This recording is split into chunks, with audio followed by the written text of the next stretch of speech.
Hi అండి. ఇప్పుడైతే నేను ఈ పచ్చగన్నేరు పూలతోటి అయితే తోరణం అయితే చేయబోతున్నాను. ఇప్పుడు ఫెస్టివల్స్ వచ్చినా కూడా మనం రెగ్యులర్గా బంతి పూలతోటి ఇంకా గులాబీలు చామంతిలతోటే తోరణాలు చేస్తూ ఉంటాం కదా, మామిడాకులతోటి. అట్లా కాకుండా ఇప్పుడు డిఫరెంట్గా ఉండడం కోసం నేనైతే గన్నేరు ఆకులు ఇంకా గన్నేరు పూలతో చేస్తున్నాను.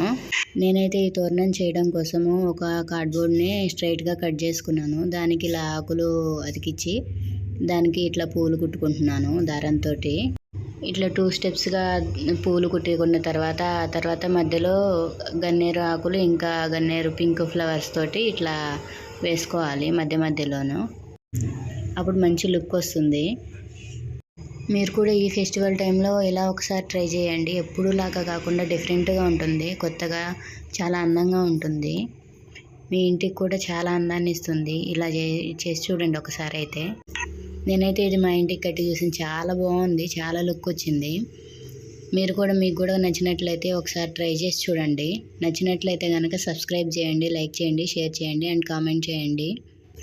ఇలాంటి మరిన్ని వీడియోస్ ఇంకా కావాలి అంటే ఛానల్ని సబ్స్క్రైబ్ చేయడం మాత్రం మర్చిపోవద్దు.